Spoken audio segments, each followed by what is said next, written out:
The colony ship drifted silently through the vast emptiness of space. Its ancient hull showed the marks of its long journey, 500,000 years of traveling through the stars. The metal walls had been patched and repaired countless times, each mark telling a story of survival. Commander June stood alone on the observation deck, his dark eyes fixed on the distant stars as his hand rested against the cool glass. These same stars had watched as Earth burned so long ago. Sometimes he dreamed of a planet he had never seen, with blue oceans and green forests. The stories, passed down through generations, painted pictures of a world that now existed only in memory. The door behind him slid open with a soft hiss. Captain Minji entered, her footsteps quiet on the metal floor. Her face looked serious as she approached. "The elders have confirmed it," she said, holding out a small data tablet. "We've found the Vorax homeworld." June took the tablet, his fingers tightening around the edge. The screen showed a planet surrounded by defense stations and warships. The Vorax homeworld, Dominax. For 500,000 years, humans had searched for this place. They had lived in hiding, rebuilding their strength, never forgetting what had been taken from them. "Are we certain?" he asked, his voice low. Minji nodded. "The probe sent back clear data before it was destroyed. This is their home." June swiped. Through the images, massive cities covered the planet's surface. The Vorax Empire had grown powerful in the years since Earth's fall. They ruled thousands of worlds with an iron grip, and their technology had advanced greatly. "They believe we are gone," June said. "Extinct. A problem they solved long ago." "That has always been their mistake," Minji replied. "They never understood humans. When the Vorax warships had surrounded Earth, demanding surrender, humanity had refused to bow. The price had been terrible. Earth destroyed, billions dead. But the Vorax had failed to hunt down all the colony ships that had escaped in the decades before. Seeds of humanity scattered across the stars, hiding, waiting. June walked to the command console and pressed a button. A three-dimensional map of the galaxy appeared, glowing blue in the dim light. A red dot pulsed where Dominax waited. 500,000 years, he said quietly. "We have waited so long for this moment." Minji stood beside him, her face reflected in the glow of the map. "The survivor colonies are ready. Nova Terran ships are in position. We only need to give the signal." June thought of the history lessons he had learned as a child. The teachers spoke of Earth not with sadness but with pride. Humanity had refused to surrender its freedom. Now, after all this time, the children of Earth would return from the shadows. "What will you tell the Council?" Minji asked. "The truth," June replied. "That the time has come to reclaim our place in the galaxy." He turned away from the map and walked to a small display case on the wall. Inside lay a simple metal object, a key made on Earth before its destruction.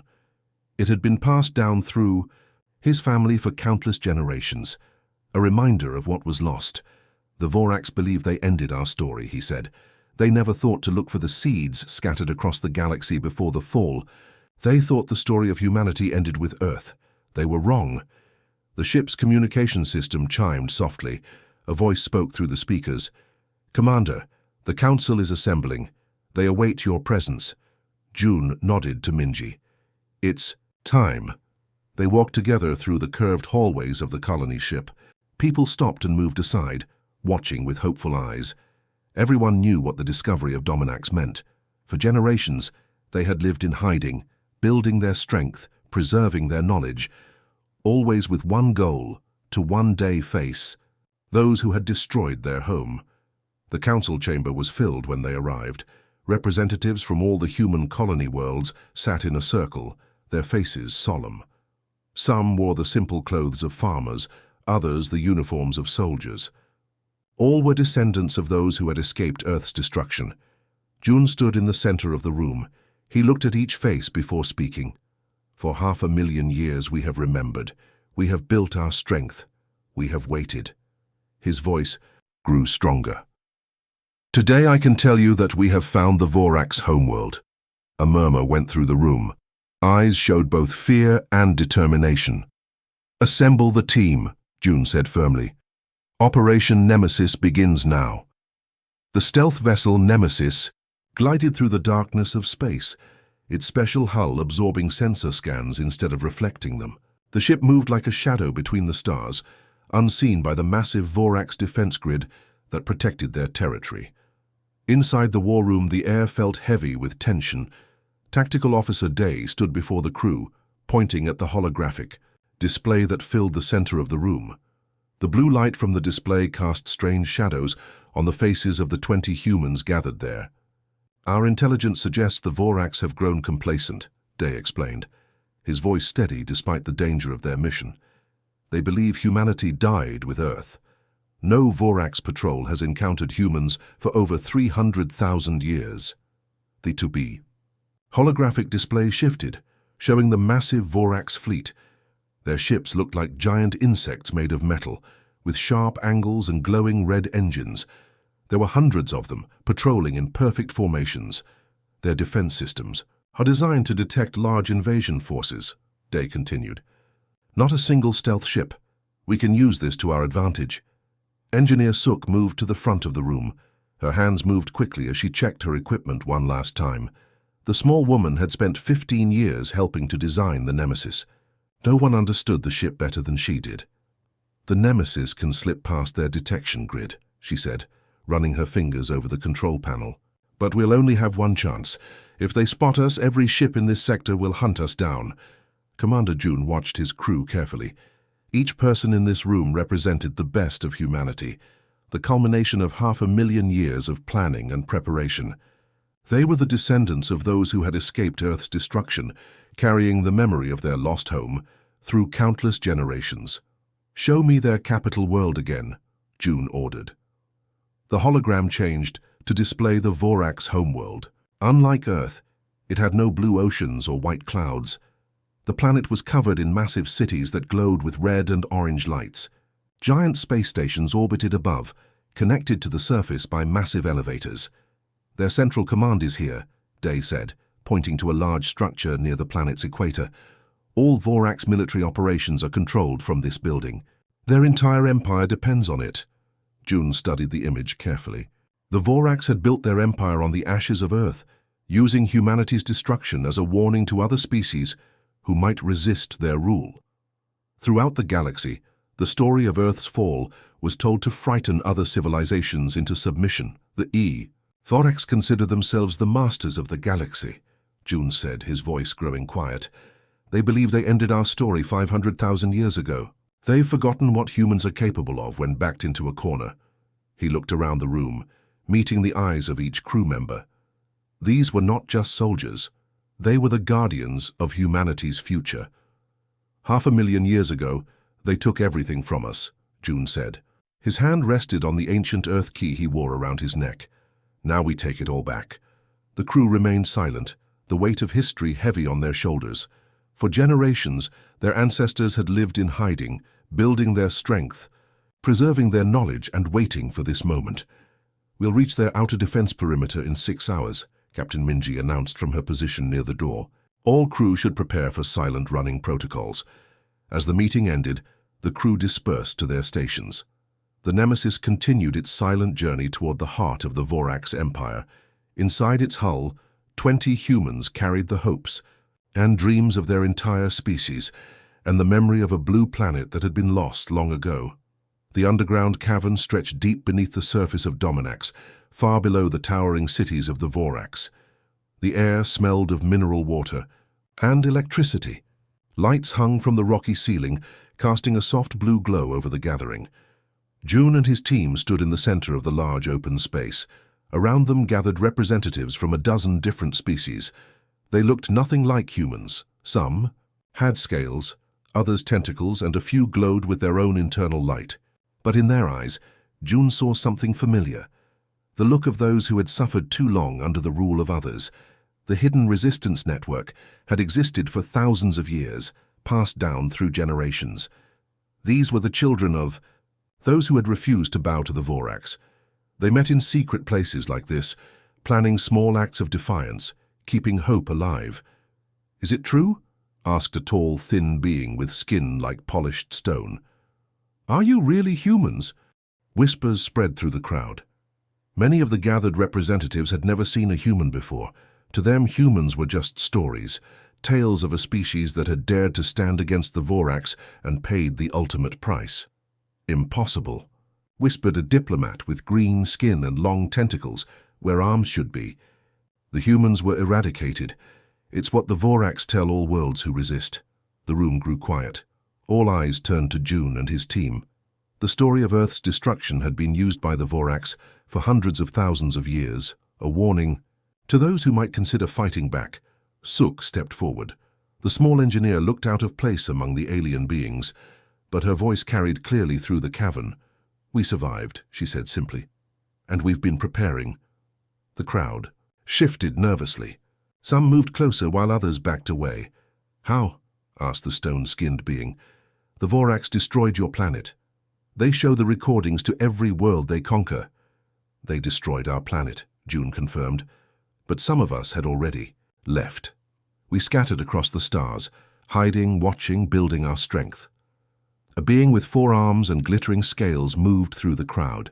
This was Hyun, leader of the resistance on Dominax. His people had been one of the first conquered by the Vorax thousands of years ago. "For 500,000 years," Hyun asked. "You've been hiding all this time?" "Not just hiding," Minji said. "Learning, growing stronger, studying the Vorax, understanding their weaknesses." The assembled representatives exchanged nervous glances. Some seemed hopeful, others suspicious. "My people have suffered under Vorax rule for generations," Hyun said, his voice growing stronger as he spoke. "We've watched them strip our world of resources. We've seen them take our children to serve in their armies. If humans truly live, then there is hope for us all." A murmur of agreement passed through the crowd, but not everyone looked convinced. "Hope has not freed anyone," said a small being with wings that shimmered like glass. "The Vorax control thousands of worlds. Their fleets number in the millions. What can a handful of humans offer against such power?" June reached into his pocket and placed a small device on the stone table at the center of the room. With a quick movement, he activated it. A hologram appeared, showing detailed plans of the Vorax Central Command. "More than hope," June replied, unfolding the battle plans. "We offer you freedom." The representatives crowded around the hologram, their differences forgotten as they studied the detailed maps and diagrams. The plans showed not just the attack on the Vorax homeworld, but coordinated strikes across dozens of systems. "This is impossible," whispered a being with 6 eyes. "You would need hundreds of ships, thousands of fighters." "We have them," Minji said, "hidden throughout Vorax space, waiting for the signal." "For 500,000 years, the Vorax have believed themselves invincible," June continued. "They've grown lazy, complacent. They don't guard against threats they believe no longer exist." Hyun studied the plans carefully, his 4 hands moving over the hologram. "These are the access codes to the central defense grid. How did you get them?" "We've had infiltrators in their systems for generations," Day explained. "Some of our agents have spent their entire lives working their way into positions of trust, gathering information, preparing for this day." The room fell silent as the enormity of the plan became clear. This was not a desperate last stand or a symbolic gesture of defiance. This was a carefully coordinated attack designed to bring down the entire Vorax Empire in one swift stroke. "If you join us," June said, "the Vorax will face resistance on every planet they control. They will have nowhere to retreat, nowhere to regroup." Hyun looked up from the plans, his eyes reflecting the light of the hologram. "My people have dreamed of freedom for generations. We had almost stopped believing it was possible." He extended all 4 of his hands. June reached out and clasped them firmly. "Tomorrow," June promised, "the galaxy changes forever." The Nemesis moved silently through the darkness of space. Its special hull absorbed all sensor signals rather than reflecting them back. To the hundreds of Vorax ships patrolling the area, the human vessel simply did not exist. Through the main viewport, the crew could see the Vorax capital world. It gleamed like a malevolent jewel against the blackness of space. Unlike the soft blues and greens of old Earth, this planet shone with harsh reds and oranges. Massive cities covered its surface, connected by glowing transportation lines. Orbital platforms hung in space around it, bristling with weapons. "Distance to insertion point?" June asked, his voice low despite the fact that no one outside the ship could hear him. 3,000 kilometers, Minji replied from the pilot's station. We'll reach optimal position in 17 minutes. June nodded and turned to the rest of the bridge crew. Their faces looked pale in the dim light of the control panels. Everyone understood what was at stake. 500,000 years of waiting. Planning and remembering had led to this moment. Intelligence Officer Jin sat at her station, surrounded by screens showing security feeds hacked from the Vorax networks. Her fingers moved quickly over the controls as she sifted through the enormous amount of data. The Vorax never bothered to encrypt their internal communications. They believed their systems were impenetrable. I've accessed their central archives, Jin reported. There's something you need to see. She tapped a few controls, and a large screen lit up at the front of the bridge. Ancient footage began to play, footage of Earth in its final moments. The crew watched in silence as massive Vorax ships surrounded the blue planet. Energy weapons fired, continents burned, oceans boiled away into space. June had seen similar recordings before. All humans had. The destruction of Earth was a memory, carried in their collective consciousness for 500,000 years. But this footage was different. It showed something new, a meeting of Vorax leaders before the attack. I've translated the audio, Jin said, pressing another button. Harsh, clicking sounds filled the bridge, overlaid with a computer-generated. Translation. The humans must be eliminated completely, said a large Vorax with red markings. Not subjugated like the others. They are primitive, argued another. Their weapons pose no threat to us. Their weapons are not the danger, the first one insisted. Our scientists have studied their neural patterns. Their rate of evolution is unprecedented. Given time, they will develop abilities beyond our comprehension, beyond our control. The recording ended, and the bridge fell silent. The truth was hidden in their own archives, Jin reported, her voice tight with emotion. They didn't destroy Earth because they feared our weapons. They feared our potential to evolve beyond their control. June absorbed this information slowly.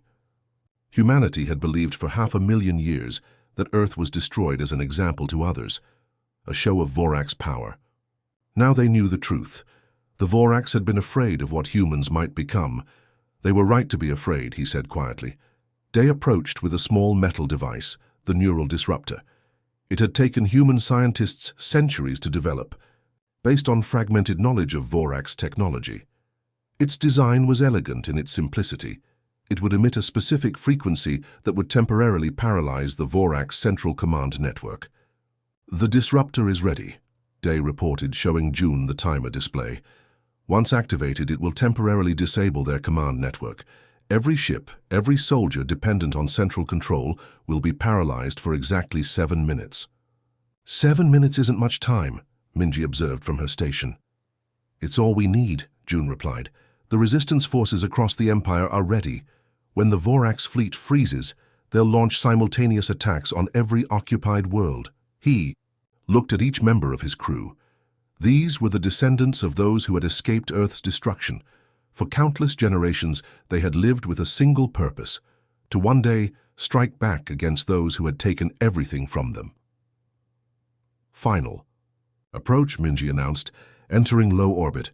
Through the viewport, they could see the massive central command structure on the planet's surface. It looked like a giant insect made of metal and glass, surrounded by smaller buildings and defense towers. Everything the Vorax had built, every world they had conquered, every species they had subjugated, it was all controlled from that single structure. Deploy the disruptor, June ordered. Day pressed his hand against the security scanner, and the device activated with a soft hum. The timer began counting down. Signal the fleet, June said to Jin. Tell them we're in position. Jin sent the encrypted message. Throughout Vorax space, hidden human ships received the signal and prepared to move. 7 minutes to end an empire, June said, watching the timer count down. Let's make them count. The Nemesis continued its silent approach, invisible to the Vorax sensors. After 500,000 years of hiding and preparing, humanity was about to reveal itself to the galaxy once more. The shattered command center of the Vorax Empire lay in ruins. Glass and metal covered the floor. Sparks flew from damaged control panels. The once mighty room that had controlled 1,000 worlds now stood broken and powerless. June stood alone in the center of the destruction. Blood ran from a cut on his forehead, but his eyes remained clear and focused. In his hand he held the final command sequence, a small device that would complete what they had started 7 minutes ago. The Vorax Emperor rose from behind its damaged throne. It stood nearly 3 meters tall, its exoskeleton gleaming with metallic implants. 6 limbs extended from its body, each ending in sharp, mechanical claws. Its compound eyes glowed red in the dim emergency lighting. "Human," the Emperor hissed. The word came through mechanical translators attached to its mouthparts. The sound was filled with hatred and disbelief. The neural disruptor had worked perfectly. For 7 precious minutes, every Vorax ship and soldier connected to the central command network had frozen in place. 7 minutes during which June and his team had fought their way into the heart of the Vorax Empire. 7 minutes that had changed the galaxy forever. "We thought your kind eliminated," the Emperor said, moving slowly toward June. Its exoskeleton clicked angrily with each step. "A problem solved 500,000 years ago. You should have made sure," June replied, standing his ground. Through the large viewport behind the Emperor, June could see space itself tearing open. Hundreds of points of light appeared as human ships emerged from hyperspace. The hidden fleet that humanity had built over centuries was finally revealing itself. The Emperor followed June's gaze and saw the armada appearing above its capital world. Its mandibles clicked rapidly in what might have been shock or fear. "You should have remained extinct," it hissed through the translators. "The galaxy belonged to the Vorax. It was our right to rule." "No one has the right to rule others," June said firmly. "That was always your mistake." On the screens that still functioned around the command center, reports flooded in from across the Empire. On 100 worlds, resistance fighters were rising, up against their oppressors. The carefully planned revolution was happening simultaneously throughout Vorax space. Species that had been subjugated for thousands of years were breaking their chains. "Your empire is falling," June said. "Not just here, but everywhere. You built your power on fear, but you forgot that even the most frightened creatures will eventually fight back when they have nothing left to lose." The Emperor lunged forward suddenly, its claws extended toward June's throat. But after centuries of ruling unopposed, it had grown slow. June stepped aside easily and pressed the final command sequence on the device in his hand. Throughout the Vorax capital, the resistance fighters they had contacted earlier began their coordinated attack. The sound of explosions echoed in the distance. "Humanity doesn't die so easily," June said as the Emperor turned to face him again. "We learn, we adapt, we overcome." "What have you done?" the Emperor demanded, its voice distorting through the translator. "We've given the galaxy back to those who live in it," June replied. "All of them, not just one species." The door to the command center burst open. Minji entered with a group of resistance fighters from different species. Some had scales, others tentacles, and a few had wings. All carried weapons, and all moved with the confident steps of those who were no longer afraid. The Emperor looked at the gathered forces and seemed to understand that its long rule had finally ended. Without another word, it lowered its head, in surrender. 3 months later, the new Galactic Council convened for the first time. They met in the same room where the Vorax Emperor had once issued commands that destroyed worlds. But the room had been transformed. The harsh metal throne was gone, replaced by a circular table where representatives from every freed world could sit as equals. Light streamed through the large windows, illuminating the gathered delegates. Species that had once been enemies now sat side by side, working together to build a new future. June stood near the window watching the proceedings. Beside him, Minji knelt on the floor, carefully placing something in a small container of soil. "What's that?" asked Hyun, the resistance leader who now represented his people on the council. "A seed," Minji replied, gently covering it with soil. "An oak tree from Earth." The delegates gathered around to look at the small pot. To most of them, Earth was just a story, a distant world destroyed before their ancestors were born. "We've carried these seeds with us for 500,000 years," Minji explained to the representatives of the liberated worlds, waiting for the right time and place to plant them. A delegate with glowing skin leaned closer. Will it grow here, so far from its home? It will adapt, Minji said confidently. That's what life does. She placed the pot in the center of the council table, where sunlight could reach it. From Earth, she explained, a reminder that even after extinction, life finds a way. The delegates returned to their seats and continued their work, building a new system to replace the empire that had fallen. Outside the windows, ships from 100 worlds moved peacefully through the skies of the former Vorax capital. And in the center of the council table, an oak seed from long-dead Earth began the slow process of putting down roots in new soil.